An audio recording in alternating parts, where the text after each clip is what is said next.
the Lord has given us the so-called race, the race in life, and He placed it in front of us. Now, we are about to run the race. Okay? Ikaw bilang isang Kristiyano, ito yung ang pinaka-the best na magagawa mo is tapusin yung race o yung tinatawag na takbuhin. Bilang mga Kristiyano, tayo po ay naglalakbay sa mundo ito. At ang ating buhay Kristiyano, kinakailangan mag-umpisa sa tama at magtapos sa tama. Ang ibig sabihin, kinakailangan yung buhay Kristiyano mo, simula sa makilala mo, Panginoon, mapangalagaan mo. At kinakailangan, sabi doon, ako, sabi doon, the race, ang yung tinatawag na, sabi niya, ako ay nakipaglabang mabuti. At natapos ko na ang aking takbuhin, I have finished the race. Tinapos ko na aking takbuhin, sabi ni Saulo Pablo. Ngayon tayo mga nabubuhay, kinakailangan tapos natin yung takbuhin yung pinagkatiwala sa atin ng Panginoon. So talaga, ano bang problema dumarating, ano bang tinatawag na mga obstacle sa buhay natin naranasan, dapat tuloy lang ang laban. Huwag kang titigil. Huwag kang titigil sa pananampantay sa Diyos. Huwag kang titigil sa pagdalo sa gawain ng Panginoon. Huwag kang titigil sa paglilingkod sa Kanya. Huwag kang titigil sa pagtuklas doon sa pagkatawag mo sa Kanya. Pagkatawag mo sa iyo. Okay. In our introduction, the race is not, okay, sabi doon, the race is not just seen at the Olympics or in any tournament. You and I as Christians also have a race. And we are running this race, the race of faith, the race of living a life that is pleasing and acceptable God. So, ibig sabihin po, mga magulang po kapatid, no? Doon po sa ating binasa, no? Ang sabi po doon, no? Yung tinatawag na takbuhin daw, yung karera.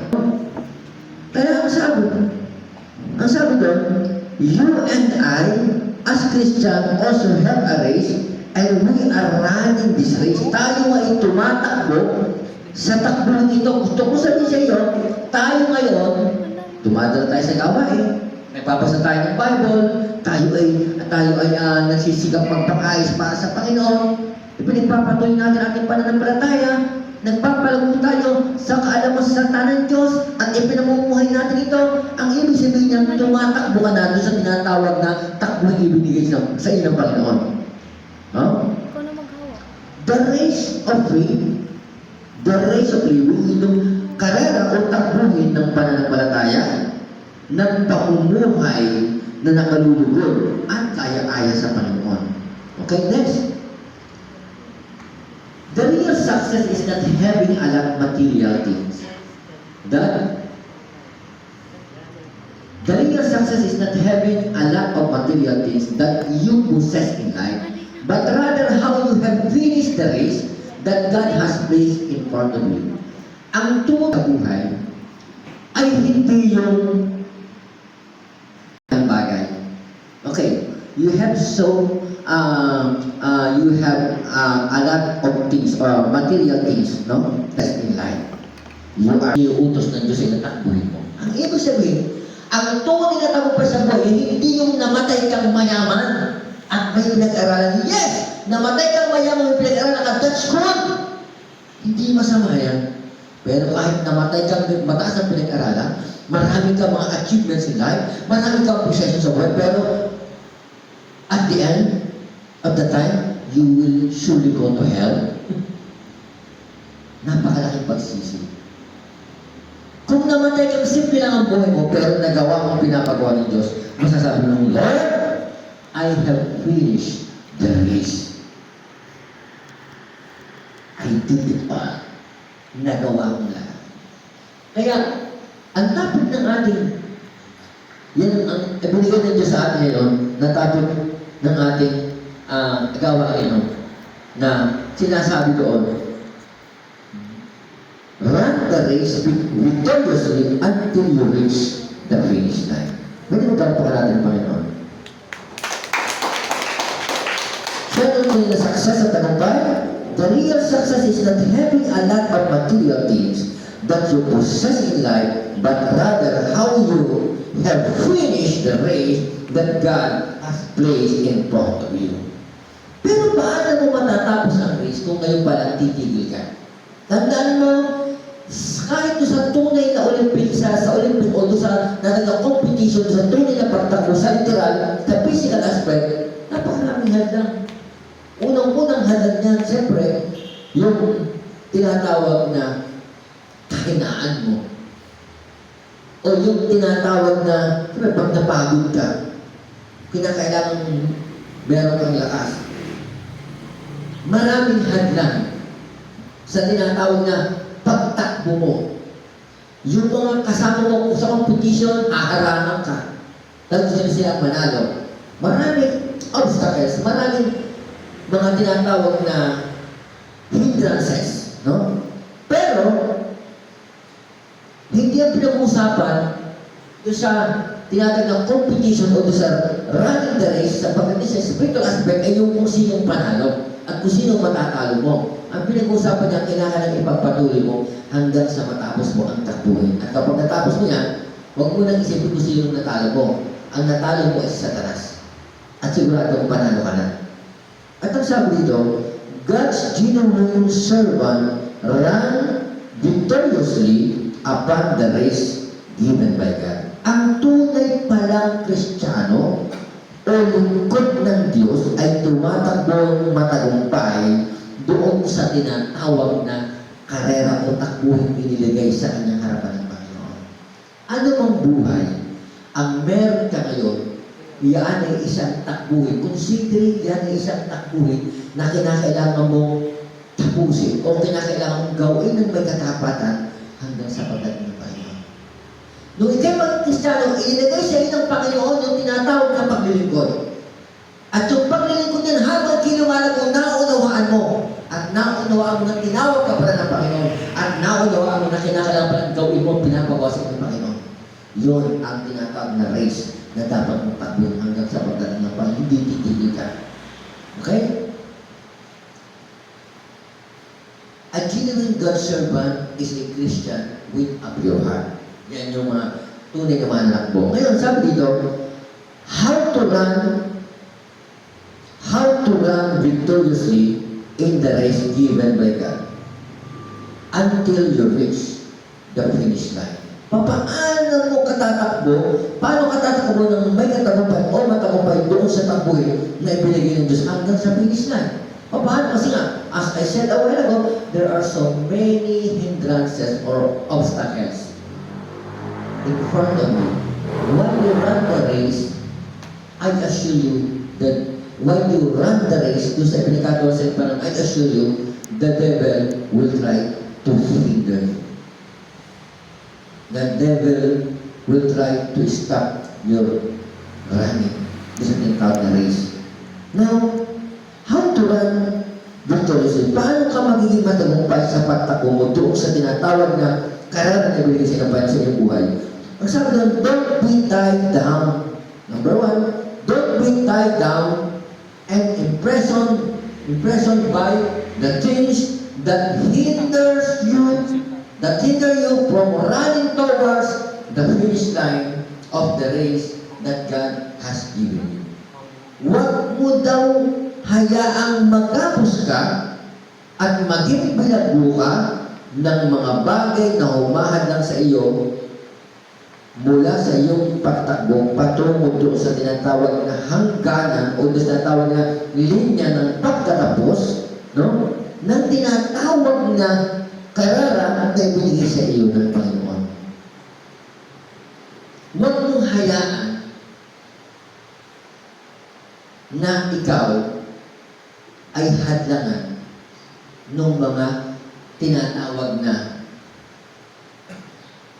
bagay na nagiging kapos sa iyong pagkatao at nagiging bilangguan mo sa araw-araw kung bakit ikaw ay napinubilan o nahadlangan sa pagtakbo patungo sa finish line. Tandaan mo, maraming mga Kristiyano ngayon kaya hindi makarating doon sa mismong ipinangako ng Diyos o doon sa mismong promise land niya kasi mayroong demonyo. Ang kalaban niya ay Diablo. At hindi lang ang Diablo, kalaban din niya ang kanyang sarili at ang kanyang kahinaan. At yung kanyang sarili na yun, yung kahinaan na yun, yung mga bagay na yun, ang humahadang sa kanyang pagtakbo patungo sa tinatawag finish line. No? Ngayon, okay, next. In Hebrew 12 verse 1, sa New International Version, therefore, since we are surrounded by such a great cloud of witnesses, let us throw off everything that hinders and the sin that so easily entangles, and let us run with perseverance the race marked out for. Okay? Sa Tagalog, no? Ito yun. Kaya nga dahil napapaligiran tayo ng napakaraming mga saksi, tanggalin na natin ang anumang balakid at ang kasalanang kumakapit sa atin sa buong tiyaga at buong tiyaga tayong tumakbo sa takbuhin na sa ating harapan. Okay? So sa ating pagtakbo, no? Huwag lang natin hayaan sa ating buhay ngayon, bilang tayo nabubuhay, tayo tumatakbo o tinatahak natin yung karerang inilagay ng Diyos sa ating buhay. Tayo naglalakbay sa ating buhay sa Kristiyano, patungo sa promise land ng Panginoon, patungo sa finish line, patungo sa Panginoon, patungo sa buhay na walang hanggan, patungo sa katuparan ng pangitayan na pinagkaloob ng Diyos sa ating mga sarili sa Diyos na ito. Merong mga nakatali sa atin at merong mga bagay na nagsisilbing bilang buwan natin kung bakit hindi tayo makapag-move on. Unang-una, yung ating mga kahinaan, yung ating sarili. Alam mo, considering our enemy is no other than Satan. But I want to tell you that your number one enemy is not Satan, but yourself. Hello? Kasi, hindi ka naman kayang tuksohin sa taas kung hindi ka nagpapatukso. Hindi ka naman kayang dahil ng problema kung hindi ka nagpapalik. Tandaan natin, we are God's church and we are empowered by God. The Holy Spirit is in us. According to the Bible, we are the temple of the Holy Spirit. And once we talk about the temple is powerful because the temple is you and me. And we, as God's temple, the Holy Spirit dwells in us. And the Holy Spirit is God. That's why the Bible says, greater is He that is in us than he that is in this world.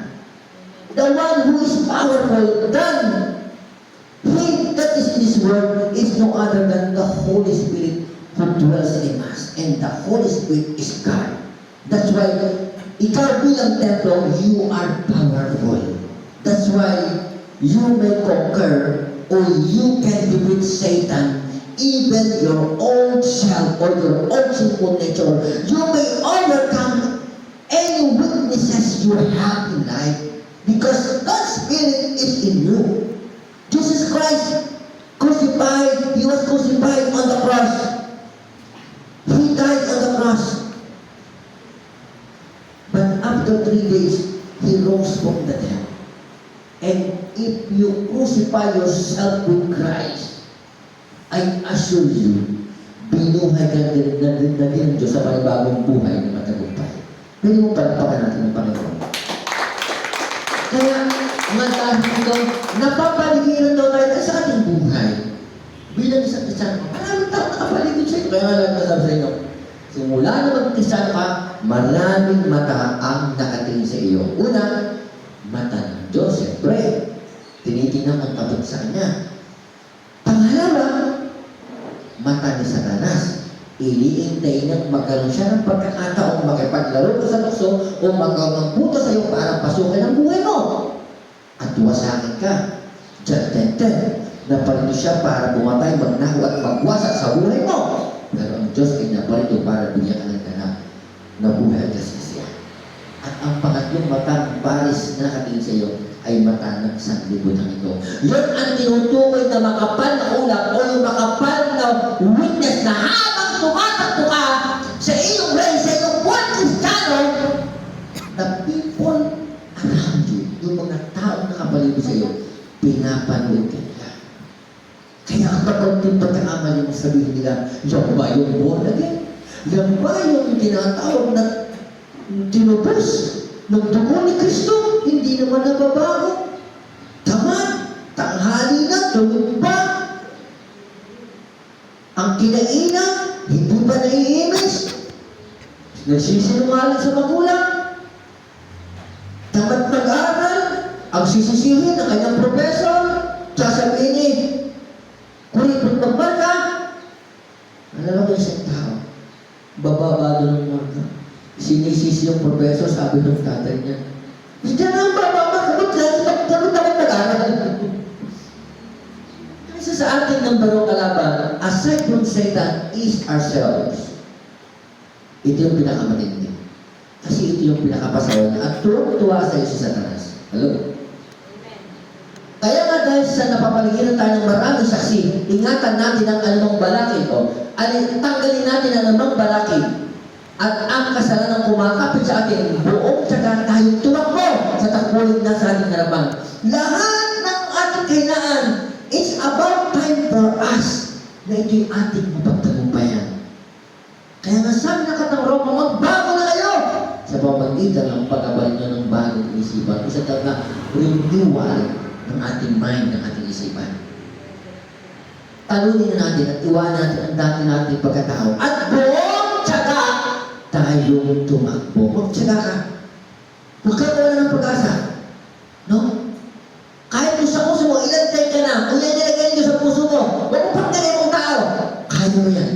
Kahit mag-intay ka pa, doon sa bar o sa natatabog na kinuha mo, kaya mo yan. Ang ibig sabihin nung kaya ka nahulog sa board, una, hindi ka nag-aaral. Pangalawa, siguro hindi ka pa tapos sa takbuhin mo yan. Huwag ka mawala ng pag-asa. Hello? Pero ba ang pangalan ng Panginoon? Hindi ka man naging negosyo. Bakit? Kahit na mahanap buhay ba, hindi naman pumunta. Kung yan ang inilagay nyo sa iyong puso, huwag kang titigil. Magkaroon ng perseverance sa iyong puso sa lang ginagawa mo. So don't be tied down and imprisoned by the things that hinder you from running towards the finish line of the race that God has given you. Okay?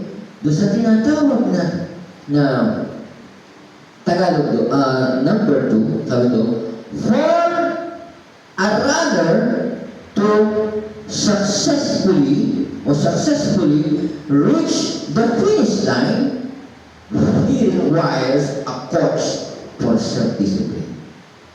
Kita niyo yung isang player ng, ano ba tawag sa pagtira ng track and field o runner siya. Meron siyang coach. Lahat ng mga ganito, mula sa boxing, sa taekwondo, sa ano bang tinatawag na mga UFC, game ay merong coach. Bakit sila magagaling? Kahit ano sa pagkanta, meron ang coach eh. Kita niyo yung Philippines Got Talent? Kada mapipili doon, namimili siya ng coach kung si Sara Geronimo man, si Lesa Longa, si Bangko, o sino pa nga ba? Apple. Pinipili nila. Bakit? Kapag sila pong nakapili, yun ang mag-coach sa kanila para sila ay mahasa sa pagkanta. At paano ka lang, tiyatag na talent, ay malayo ang marating. So sa ating pong buhay, kaya maraming Kristiyano na hindi umuusad ang buhay pananampalataya kasi ayaw niya nang may nag-coach na pastor sa akin.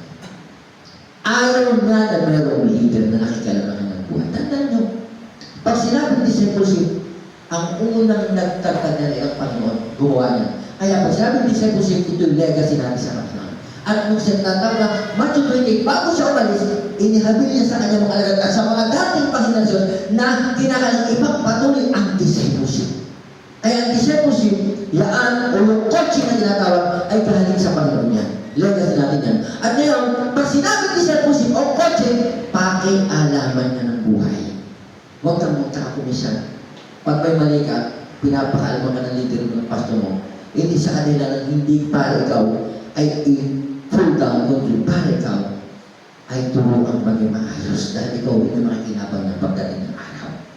Dahil ang pagharap natin sa pag-uunod Diyos, individual. Pagharap mo dito sa araw pagkukong wala nang pakialam sa leader mo at ang pastor mo. Pati pastor mo, leader mo, aarap niya sa Panginoon. Kanya-kanya tayo. Ang maganda lang, nakinig tayo sa coach na ibinigay niyo sa ating buhay. Ang coach ang tinatawag na namiminuno sa ating sa spiritual. Ibinigay ng Panginoon yan. Sabi sa akin ng Jeremiah, nagpadala ko sa inyo ng pastor upang kandiliin kayo. At ang pastor na yan ay galing sa aking puso, sabi ng Panginoon. Kaya kahit na anong kahinaan ng pastor, kahit na anong picture ng pastor, kahit matakano, kahit maliit na kagaya ko, ay asuyo, galing yan sa puso ng Panginoon. Kaya pastor mo, leader mo, mamahalin mo, inirespeto mo, makikinig ka sa kanyang mga payo, kasi para yan sa iyo. Dahil yung mga pastor at leader niyan, wala naman yung malaking sweldo, pero yung mga pastor at leader na nagtsatsaga kasi ang pinag-uusapan dito ay naunawaan nila. At ang naunawaan nila at pinag-uusapan dito ay ang kaligtasan o kamatayan ng iyong kaluluwa sa langit na mo sa iyo. Hello? But a runner to successfully reach the finish line, he requires a coach for self-discipline. Ibig sabihin, para daw ng isang mananakbo ay maging matagumpay na makarating doon sa finish line, ay required sa kanya ang tinatawag na magkaroon ng coach para sa kanyang pangsariling disiplina. Maraming Kristiyano, wala pang disiplina sa sarili. Walang respeto sa Word of God. Walang respeto sa pastor. Sampul na lang. Minsan, nagtuturo ka. Kahit saan ka nakita kayo, tuturo ka, nagkakagay sa cellphone. Tapos kita mo, pagka mamay tumawag, bigyan na labas. Wala! Ayaw ba yung gawin sa harapan ng isang presidente? Mas si BBM, o si Kiko, o si Mayor, o si Congressman, kausap ka. Siguro mga cellphone mo, pag pinatawag, papatay mo kasi kausap si Congressman eh. Hello? O sa mga presidente, si BBM, o si Kiko kaya, o kahit na sino, si Vice President, papatay mo yan. O kausap mo isang senador, kausap mo yan. Isang senador, papatay mo yan. Hello? Amen. Kapag ang Diyos ang kausap mo, kapag nakikinig ka ng salita, ang dali mong iwan. Biktima mo, sandali lang ha.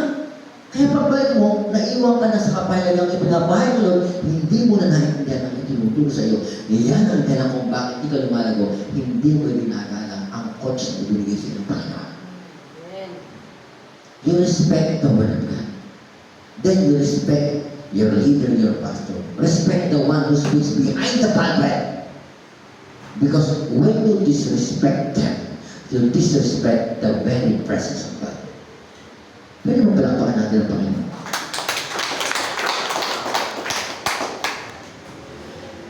Kaya ang sabi po sa akin ng Hebrew, Hebrew 13, verse 11, obey your leaders and submit to them, for they are keeping watch over your souls, as those who will have to give an account.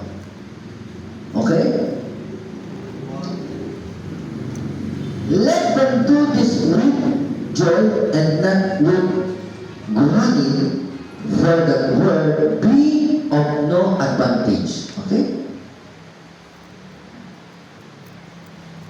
Great. Obey your leaders and submit to them. Sabi ng Biblia, Hebrew 13, verse 17. Kung hanggang ngayon hindi mo pa alam kung saan ka pupunta, kasi hindi ka nga nakikinig sa leader mo. Tandaan mo, hindi ka pa pwedeng pagdating, ako leader na mo lang, hindi ka pa pwedeng umaksig, Lord, ako po'y nagtagumpay. Nagtagumpay pa ako nang wala pa akong pakailan sa mga pinadala mong pastor at leader. Kung ang Diyos ay walang pinadala ng pastor, bakit pa sinabi sa Ephesians yung 5-fold ministry? Ha? In the Bible, there are 5-fold ministry. Ano yun? Sabi ng Panginoon, nagpadala ko ng mga apostol, propeta, pastor, evangelist at teacher. Ang lahat ng pinadala to edify the church para pagtibayin ang kanyang bayan, ikaw at ako. Kaya hindi po pwede humarap ka sa Diyos at nagtagumpay ka without listening o yung tawag na submission sa iyong leader. Kasi when you disrespect your coach, your leader, I assure you, you disrespect also God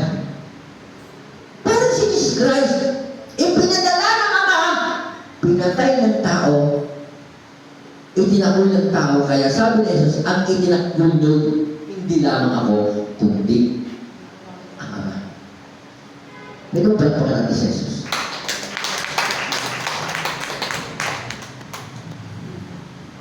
Okay. A good runner goes through the proper discipline process. He should really follow everything his coach teaches him.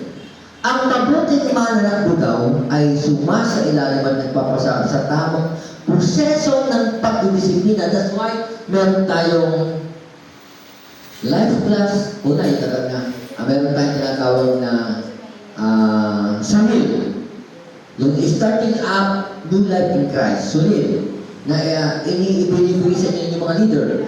Meron tayong tinatawag, aside from that, meron tayong tinatawag na life class. Then encounter. And then SOL 1, 2, 3. Lahat ng mga yan, yun ang tinutukoy. Yung discipleship training, yung process nun, yan ang tinutukoy ng Bible.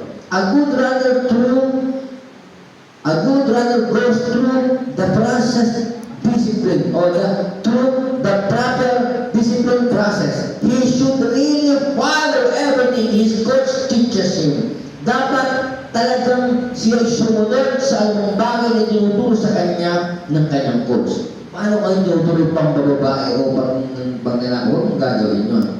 Now, do not ignore your coach. Appreciate, respect, and pay attention to what his exact instruction.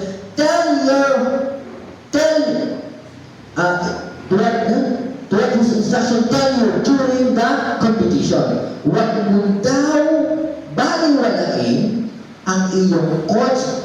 Pahalagahan mo daw respeto at magbigay ka daw ng attention o pansin sa kung ano sa eksaktong sinasabi niya sa iyo sa during competition. Bakit ganito yan?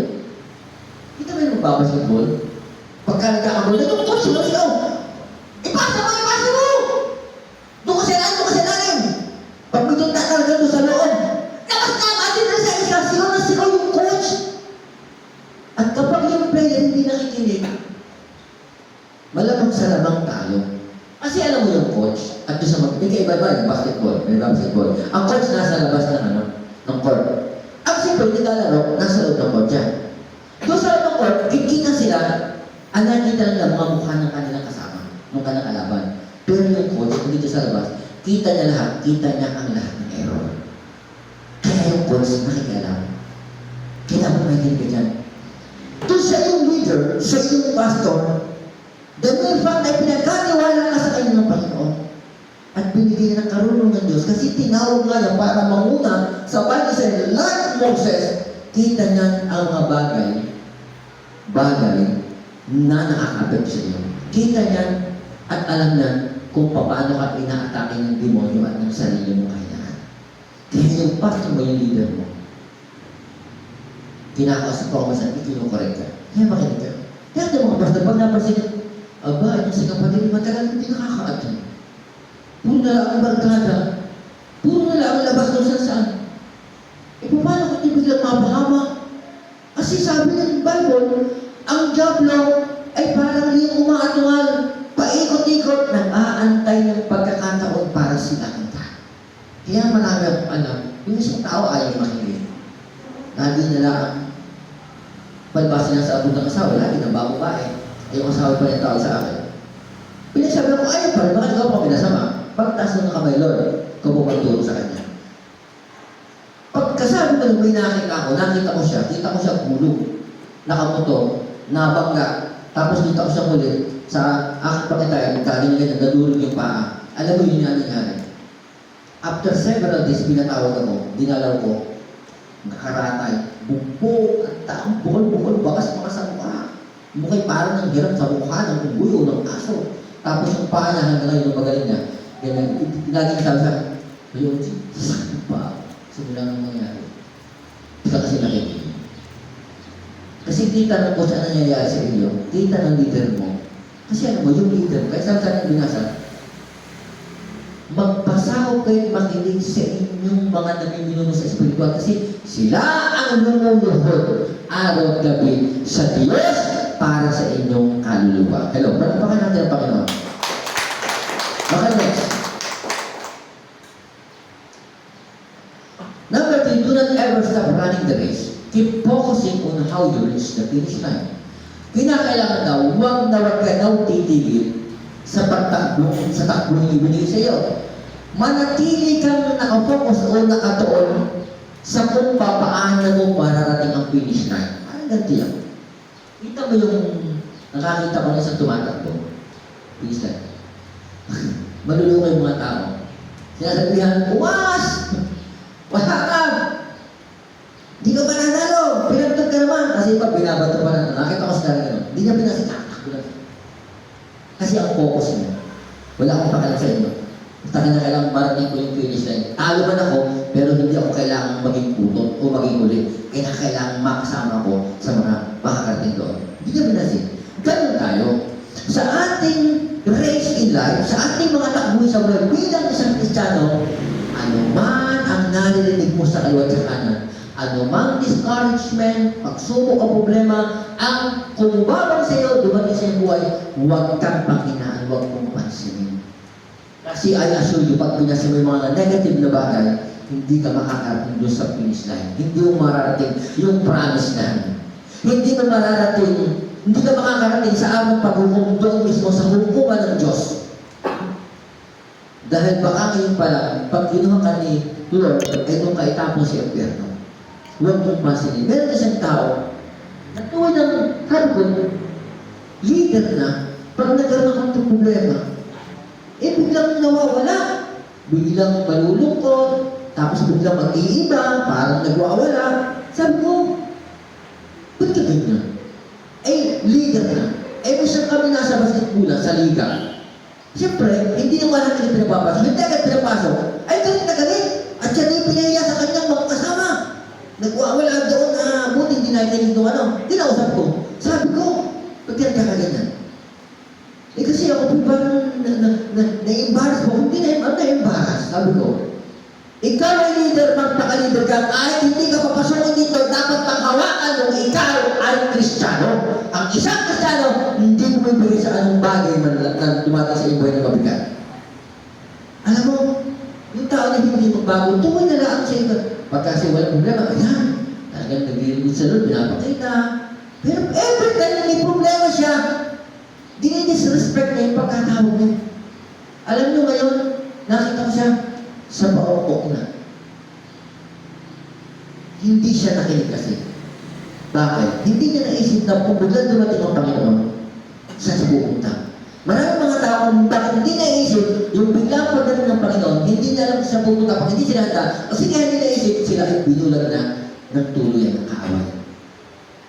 Kaya don't ever stop running the race. Keep focusing on how you reach the finish line. Mahalaga yung focus sa ginagawa mo.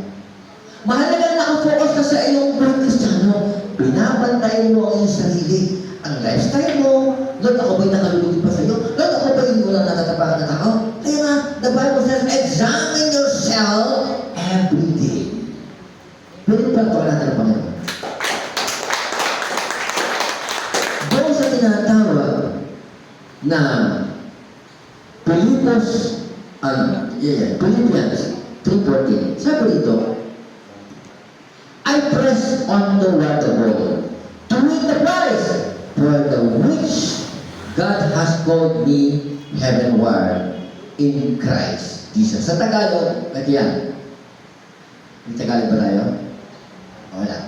Ang sabi niyan, nagpapatuloy ako patungo doon sa tiyak ng hangganan upang makamit ko ang reward o premyo o gantimpala ng pagkatawag sa akin ng Diyos na haantong sa buhay na walang hanggan. Diyos na lang.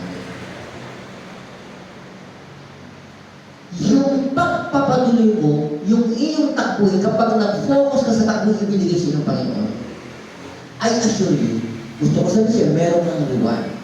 You will receive reward. At ang reward na tatanggapin mo ay hindi pang lupa, kundi pang walang hanggan. At kapag nag-focus ka sa ibinago kasi ng Panginoon, tandalo, hahantong yan sa buhay na walang ganyan. Bakit? Lahat na nagpapatuloy at sumusunod at nanatiling tapat hanggang wakas. Ang sabi na ng Matthew 24 verse 13, siya lamang ang maliligtas. Hello? Amen. Palakpakan natin si Jesus.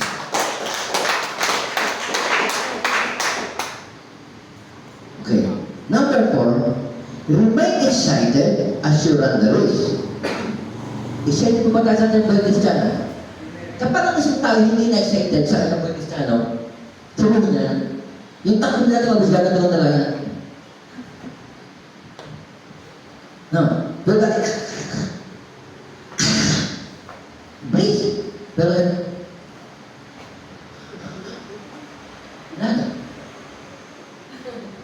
Remain excited as you run the race. Run joyfully for the prize you will receive when you reach the finish line. Manatili kang excited. O ikaw, ano ba sa excited? Yung ikaw ba yung parang sabit na sabit niya? Manatili kang may kasabihan at masigla kung paano mo takbuhin mo na may kagalakan, tumakbo ka may kagalakan para sa award o sa gantimpala na tatanggapin mo kapag na-reach mo ang finish line. Sabihin, hindi ka sumusuntok sa hangin. Hindi ka gumagawa sa wala. Lahat ng ating ginawang tayo, Bible study, umaat sa Sunday, nagpupuri, pumahayo, tandaan mo kapatid. Sabi mo nga, wala na akong sweldo dito. Misya nga, wala ba akong halos natatanggap na para sa aking pamasahe. Pero bakit ako tumitigil? Kasi hindi naman ako sa material naglilingkod.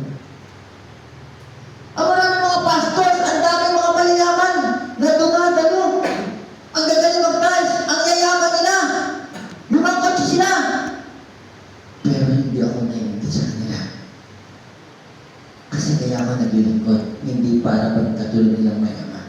Ang number one purpose ko kaya ako naglilingkod ay hindi para tumanggap ng anumang reward sa lupa. Kotse man yung bahay mo, manamon ng pera. Ang dahilan ng aking pagpapatuloy ng aking pagtakbo ay para matanggap ko yung reward na mismo manggagaling sa Panginoon. Ang buhay na walang hanggan. Hello? Ganito lang po. Yung mga church, kapag ano ngayon natin ako, naku, yung mga pastor talaga eh. Yayaman. Ang daming na gano'n. Eh sa atin, puro kabataan pa naman. Di ba? Ano yung bibigay ng mga yan? Di ba bago lang yung mga yan? Pero sa akin, hindi mahalaga kung sino bigay yung hindi, kung ano mahalaga bibigay ka. Ang mahalaga sa akin, narinig niya sila. Kasi ang concern ko, yung kanilang kaluluwa, hindi yung kung anong meron sila. Amen. Yung anong meron ka na kailangan mo sa Panginoon, ikaw na may pananagutan niya. Wala na akong pakalam doon. Basta mahalaga sa akin na yan. Isipin niyo, yung mga kasama kong mga pastor na kakilala ko sa Bible, parang yayaman talaga. Ang mga malaking, may negosyanteng malaki, mga may arang city mart, natin sa kanila. Kaya talagang, yung mga pastor na siyempre, according to the Bible, ang pastor talaga dapat makinabang doon sa pagpapala napunta sa Diyos, publikan yan. Kasi doon sila nabubuhay. Kaya sila nag-depot sa trabaho, kasi ang kailangan nilang gawin ay maglingkod. At ang Diyos ang magbibigay sa kanilang pangailangan nila. Pero sa church natin, ilan ang dumadalo. Pag lumibang pa, yung mga mismong title, ang anong text, ang liit. Pero pagharap sa Diyos, Lord, ni minsan naman, sabi ko, hindi ko kulubot ang aking mukha. Dahil sa pagreklamo na konti lang ang naging amount ng pera ng church at konti lang ang tatanggapin ng allowance. Para sa akin, makita ko si ganun kumatin, masaya na ako. Sabi ko nga, kung ang maraming mga tao man ay hindi nasuporta sa atin, pananagutan na nila yun. Basta tayo, magpapatuloy tayo sa takbuhin ibinigay sa atin ng Panginoon. Manatili kang excited sa iyong pagtakbo nang may kagalakan at tatanggapin mo ang regalo o yung tinatawag na award o yung tinatawag na, ano sa Tagalog kanina? Award o gantimpala sa iyong pagtakbo. Meron tayong tatanggapin. Kaya, ang aking in-expect, hindi yung panglupa. Alam ko isang araw pag bigla siya dumating, doon natataas ang aking noo. At sasabihin ko, ito na. Tatanggapin ko na. Yung pinagkain sa akin ng mundong ito, kompletong ibibigay sa akin ng Panginoon. Yun yung kasaganaan, buhay na ganapag kasi sila. In Matthew No, and kung sa anak ng Corinthians 6:24 hanggang 26, sabi nito, do you not know that in a race all the runners run, but only one gets the prize? Run in such a way as to get the prize. Everyone who competes in the games goes into strict training. Goes into strict training. They do it to get a crown that will not last, but we do it get a crown that will last forever. Therefore, I do not run like someone running endlessly. Do not fight like a boxer beating the air. Sa Tagalog ito yan, hindi ba ninyo nalalaman na ang lahat ng tumatakbo o ang tumatakbong lahat ang mga kasali sa isang takbuhin, ngunit iisa lamang ang tumatanggap ng gantimpala. Kaya tumatakbo kayo sa paraang kayo magkakamit niyon. Ang mga nakikipagpaligsahan sa mga palaro ay nagpipili sa sarili sa lahat ng bagay. Ginagawa nila yun upang sila ay magkamit ng isang koronang nasisira. May mga basketball, mga anong laro. Nagkakapalahan na bakit?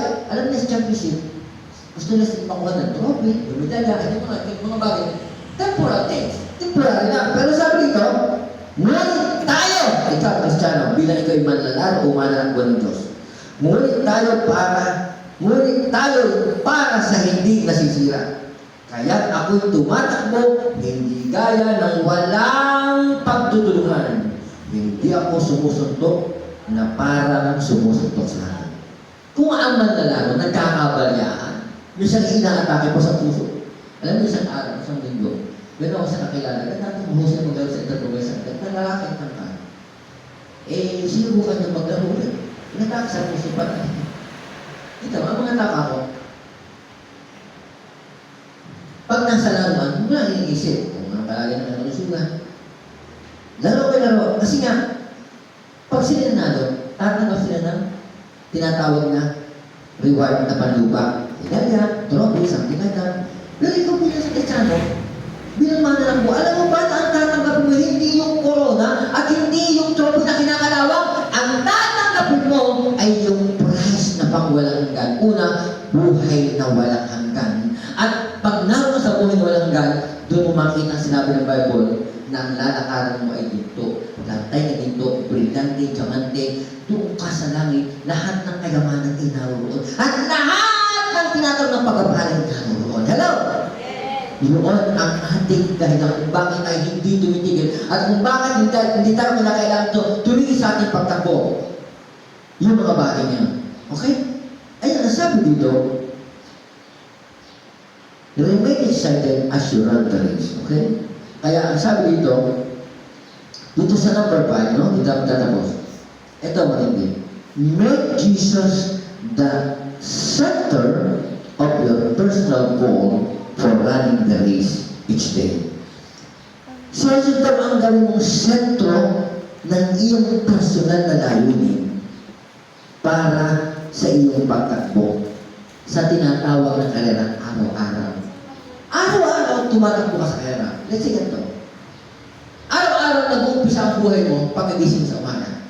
At tanong ko, sa araw-araw ng buhay, simula from morning, paano mo inuumpisahan ang iyong pagtakbo sa buhay Kristiyano na ibinigay pa? Ako ang ginagawa ko, hindi ako babangon basta ng bahay hanggat hindi ako nakakapanalangin. Nagpupuri, nag-devotion, nagpapasa ng Bible, nag-meditate ng santanya, at nagpupunit sumasamba sa kanyang nananalangin. Kasi alam ko, pag hindi ko ginawa yun, hindi kompleto ang pundasyon ng aking tagumpay. Hello? Paano mo nung sa iyong pagtakbo? No? Ang sabi daw, okay? Nasa inyo number 5. Make Jesus the center of your personal goal for running the race. Ang tanong ko lang, pag-isip mo sa umaga, sabi nga, para saan ka bumabangon? Paano ka bumabangon? At para kanina yung pagbangon, sabi mo pa na inom ng kape. sinasabi, bumaba ko sila para magkape. Pero, the very message, no? Bumaba ko natin dito.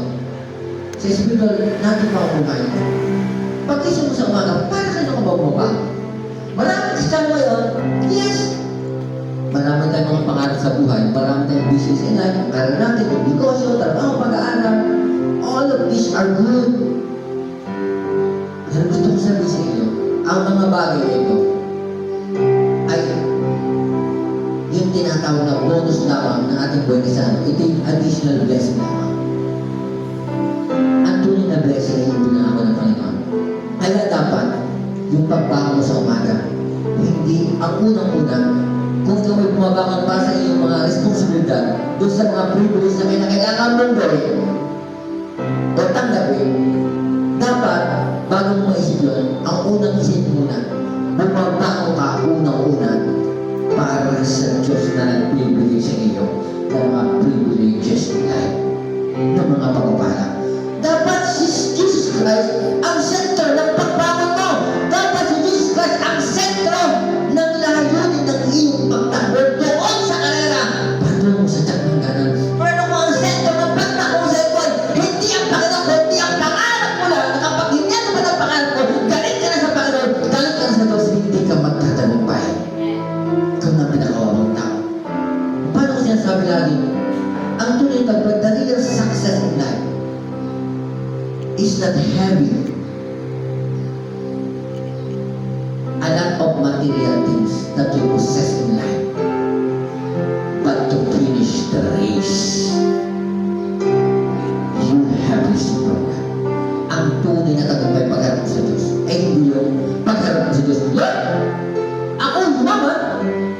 Lord, ako pinagkabayad ko ba yung kapitbahay ko wala? Lord, ako ay nakabili ng maraming damit. Lord, ang dami kong alahan. Lord, ang dami kong tinanggap na tinatawag na may kanya sa aking pag-aaral. Sasabihin, Lord, that's good. Pero ang tanong sa inyo, tinapos mo ba yung ipinapagawa ko sa iyo? Paano kung matatapos? Hindi ka lumalabas sa pananampalataya. Hindi ka nakikinig sa iyong coach, sa iyong pastor. Hindi ka nagpapasakot sa tinatawag na rules ng church. Ang gusto mo ikaw masusunod. Marami ang Kristiyano. Ha? Ang hinahanap, hindi mismo yung kung ano kalaban ng Diyos na, kung ano kalaban Diyos sa kanya mula simula hanggang sa wakas, ang hinahanap nila, yung mga komportable lugar. Marami Kristiyano hinahanap, hindi talaga yung pagbinig ng calling. Ang hinahanap kung saan sila komportable. Gusto ko dito, gusto ko dyan ako. Ayoko dyan, nakakita ko ng bali sa pastor sa leader ko. Kaya makakita ko ng mga perfectong pastor, perfectong leader. Tandaan mo, walang perfectong leader, walang perfectong pastor. Kung pupunta ka sa church, dahil hindi perfectong pastor ng leader mo, malamang sa malamang, kung pupunta ka sa church na perfecto, mawawasak yun dahil ikaw hindi ka perfecto. Hello? Paano mo sinabing tapat ka sa Lord? Kung hindi mo kayang tapusin ang race o ang takbo niya binigay sa iyo. Paano mo magiging tapat sa Lord kung hindi ka napagkatiwalaan doon sa takbo niya binigay sa iyo? Hindi mo pinagbuti. Hindi ka patuloy. Konting problema, kaunting hirap na sitwasyon ng buhay, bumibigay ka na. Hello? Kaya sabi doon, next, doon tayo tatapos, in Galatians 2:20, I have been crucified with Christ, and I no longer live, but Christ lives in me. And life I now live in the body, I live by faith in the Son of God, who loved me and gave Himself for me.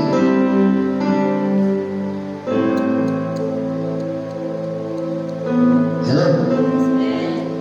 Ang sabi niya, ako'y napako ng kasama ni Kristo. Sabi yung aking dating pagkatao, yung aking dating lumang buhay, ay kasama ng napako ni Kristo.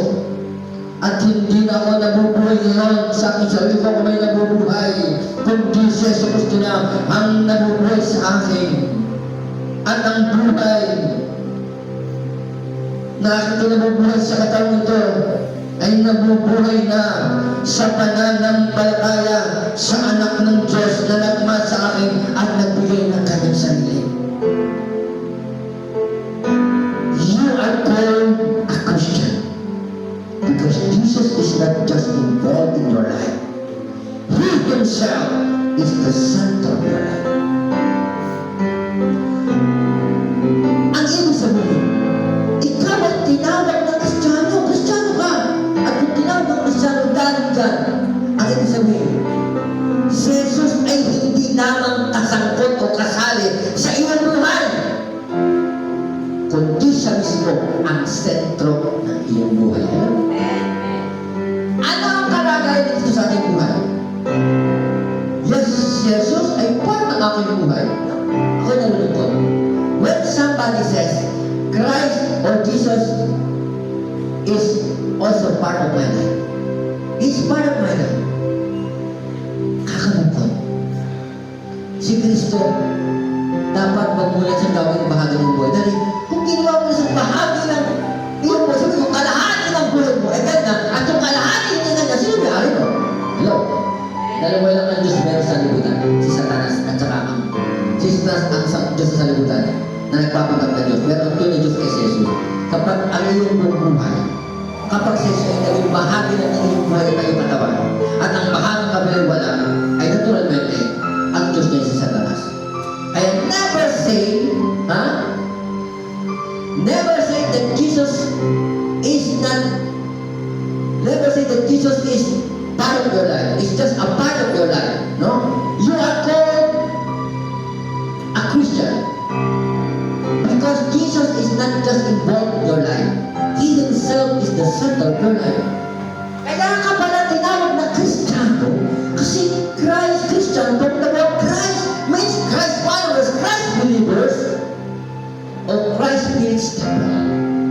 So, sabihin, the very reason kung bakit tinawag na Kristiyano, kasi si Jesus ay hindi lang involved sa iyong buhay. Sabihin, hindi lang siya kapatid sa iyong buhay, hindi lang siya kasali sa iyong buhay, but rather, siya ang nagkokontrol ng iyong buhay. Siya ang sentro kung bakit ka nabubuhay.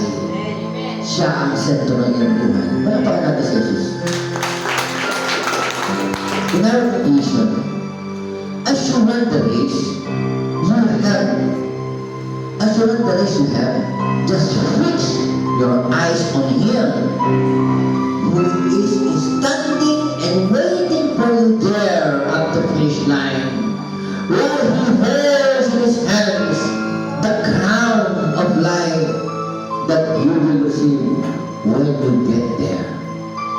Sabi ko na, kung paano ka tumatakbo sa takbo na ibinigay sa iyo ng Panginoon, ituon mo lang ang iyong paningin sa Kanya o kay Jesus, na siyang nakatayo at naghihintay sa iyo doon sa finish line, na kung saan hawak-hawak na sa Kanyang mga kamay ang korona ng buhay na tatanggapin mo pagdating mo doon. Hello? Kanino ito po ang ating palingin ng birthday, Jesus Christ? Sabihin, sa ating birthday sana, maraming tinatawag na problema. Maraming hadlang. Maraming hadlang kung lumatak. Kailangan natin yung mga tao na kinakalaban tayo. Ang maraming sistema ng mundo ito. Huwag kang papagtang. Ituloy mo lang ang ipinapagawa sa iyo ng iyong Diyos. Hello? Kaya nga, the race is not just seen at the Olympics or any tournament. You and I as Christians also have a race, and we are running this race. The race of faith, the race of living a life that is pleasing and acceptable to God. Hello? Tayo ay tumatakbo sa takbuhin ng buhay, takbuhin ng pananampalataya, takbuhin ng isang bagong buhay na nakalulog at natatanggap ng pagkayusa. Pwede ba tayo tumayo? Hallelujah. Teka lang. Thank you, Jesus.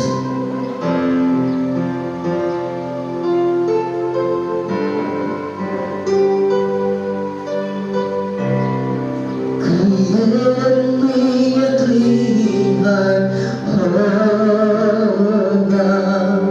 And renew right the spirit within me. Come on. Create us a clean life, oh God. And renew right the spirit within me. Yes, Lord. Cast me not away from thy presence, oh Lord, and take not your Holy Spirit from me. Restore unto me the joy of my salvation, and renew right the spirit within me. And renew right the spirit within me. Lord, salamat po sa amin. Lahat ng salitang pinasig mo, itanim mo sa kanilang mga puso isipan pagkat sa iyong lingkod. Itanim mo sa aming mga puso isipan. Panginoong Jesus, pumihit ka. Para alam ka, sambahin ka sa lahat ng iyong nilikha, sa buong creation mo, sa langit at sa lupa, at sa lahat ng mga natin na bubuhay nito. Pumihit ka at dakilain, sambahin ka at pasalamatan sa buhay namin lahat, sa mga tao nagpapatuloy sa iyo. Pumihit ka at sambahin at pasalamatan, Panginoong Jesus, at itaas ka at matas ka sa ministry mo na katiwala mo sa amin sa Jesus Christ, Maraming Pastors. Pumihit ka at pasalamatan ka dahil, Panginoon, hindi nagbabago ang plano mo sa ministry ito. Lord, ano ba natakbo niyo ng ministry ito? Ano mang race na nilagay mo sa ministry ito, sa Jesus Christ, Maraming Pastors? Na nakikita namin, Panginoon, ng ilan, ang marami hindi dumadalo. Ang iba, Panginoon, hindi dumadalo sa first service, ang gusto na second service. At ang iba naman ay laging absent, ang iba ay nawawala. Lord, hindi po kami titingin sa mga obstacles na to. Hindi po kami titingin sa mga negative na ito. Lord, ang titingnan namin ay yung finish line. Dahil doon sa finish line, Panginoon, ikaw ay nakatayo. At tangan mo ang korona ng buhay na ibibigay mo sa amin. Kung kaya, Panginoon, palagi naman ilalagay sa aming puso isipan na ang sentro ng aming pagtakbo sa takbo ibigay mo sa amin ay ikaw, Panginoon Jesus. Kaya, Lord, naniniwala ko, hindi nagbabago ang iyong calling at plano. Kung paano sinabi sa amin noon, ng Jesus Christ, mag-multiply, mag-multitude, Lord, ngayon pala, hindi kami tumiti sa naging kapko namin na konti lang ang dumadalawa yung kundi, Panginoon, titingin kami sa katapatan ng iyong pangako. Kaya, Lord, pinapasalamatan ka namin, sinasamba ka namin, niluluwalhati ka namin, itinatas ka namin, itinatanyag ka namin, at ikaw niluluwalhati, sinasamba at pinapasalamatan namin, niluluwalhati ka namin sa multitude na dahating, sa rapid multiplication, sa multitude na mga kaluluwang dadalhin mo sa lugar na ito simula sa araw ito. Salamat, Ama! Pinupulit at pinapasalamatan sa pangalan sa lahat mo sabi namin. Amen! Tayo po mga kapo, nagpilat ako sa gawain ng pagbibigay.